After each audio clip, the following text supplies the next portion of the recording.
Welcome to Ashwath kitchen. இன்றைக்கி ஹெல்த்தியான ஒரு பொரியல் செய்ய போகிறோம். அது என்னோடய ஸ்டைலில். அதுக்கு தேவையான பொருளை பார்க்கலாம் வாங்க. 1 kg மரவள்ளிக்கிழங்கு தோல் உரித்து வச்சுருக்கேன். சில பேர் மரவள்ளிக்கிழங்கு தோலோடே வச்சு அவிப்பாங்க. தோலோடு வச்சு அவிக்கிறது தான் நல்லது. இருந்தாலும் நான் ஒயிட்டாக இருக்கணுன்றதுக்காக தோலை உரித்து வச்சுருக்கேன். தாளிப்புக்கு தேவையான பொருட்களை பார்க்கலாம். பூண்டு ஒரு 10 பல் தோலோடு எடுத்து வச்சுக்கணும். கருவேப்பிலை, காஞ்ச மிளகாய் 2, மிளகு ஜீரக பொடி, மஞ்சத்தூள், பெருங்காயம். நான் மிளகு ஜீரக பொடின்னு சொன்னது மிளகும் ஜீரகமும் சரிப்பங்காக எடுத்து அரைச்சி வச்சுருக்கேன். உரித்து கழுவி வச்சுருக்க மரவள்ளி கிழங்க அவிச்சிக்கலாம். தண்ணி கிழங்குக்கு மேலே இருக்க வேண்டாம், அதுக்கு கம்மியாக இருந்தாலே போதும். அந்த பெரிய பீஸெல்லாம் சென்டரில் எடுத்து வச்சுட்டு இந்த சின்னதாக இருக்கிற பீஸெல்லாம் சைடில் வச்சிடணும். இந்த பெரிய பீஸெல்லாம் வேக கொஞ்சம் லேட் ஆகும், அதனால தான் அது சென்டரில் போடுறோம். இப்போ குட்டி ஸ்பூனில் 1.5 ஸ்பூன் உப்பு போட்டு மூடி வச்சிடலாம். 10லேருந்து 15 நிமிஷத்தில் வெந்து போயிடும்.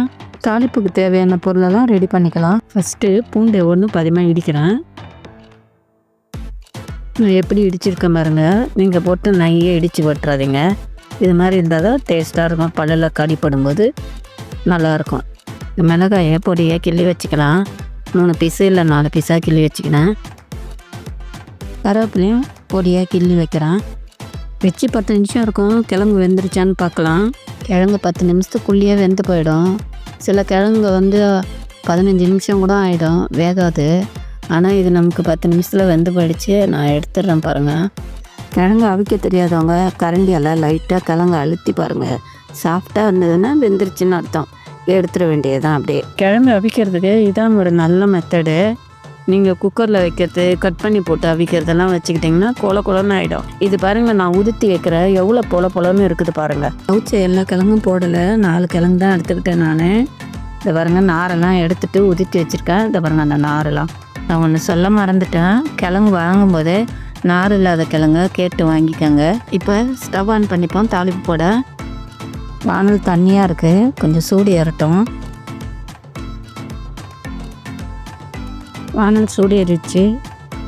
பொரியலுக்கு தேவையான எண்ணெயை ஊற்றிக்கிறேன்.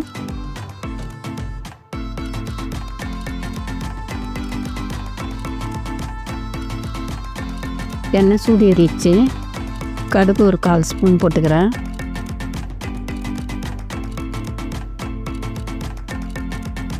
கடலைப்பருப்பு 1 ஸ்பூனு, உளுத்தம்பருப்பு 1 ஸ்பூனு, இதையும் அதிலே போடலாம்.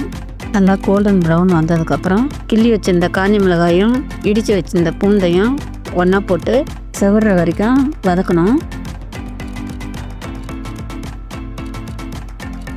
எப்பயுமே தாளிப்பு போடும்போது லோ ஃப்ளேமில் இருக்கிற மாதிரி பார்த்துக்கோங்க. இப்போ கருவேப்பிலையை போட்டுக்கலாம்.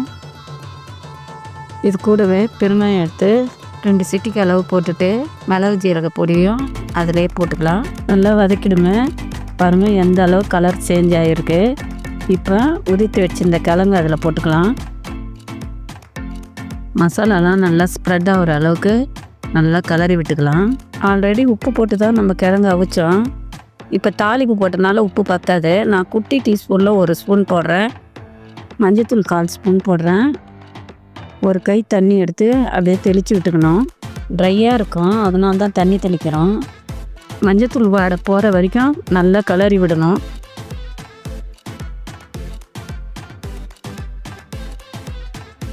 அடி பிடிச்சிடாம நல்லா கலரி விடணும். கலர தான் நல்லா கலர் வரும். இப்போ நம்ம ஃபைனல் ஸ்டேஜுக்கு வந்தாச்சு. எவ்வளோ அழகாக கலர் வந்துருச்சு பாருங்கள். இதை நம்ம பிளேட்டில் ட்ரான்ஸ்ஃபர் பண்ணிக்கலாம். இதை மார்னிங் பிரேக்ஃபாஸ்ட்டாகவும் எடுத்துக்கலாம், லஞ்சுக்கு சைட் டிஷ்ஷாகவும் எடுத்துக்கலாம், ஈவினிங் ஸ்நாக்ஸாகவும் எடுத்துக்கலாம். இது ஒரு 3-in-1 ரெசிபி. இதை நீங்கள் எப்போ வேணாலும் செஞ்சு சாப்பிடலாம். நெக்ஸ்ட்டு ஒரு இன்ட்ரெஸ்டிங்கான ரெசிபியில் பார்க்கலாம். பாய்.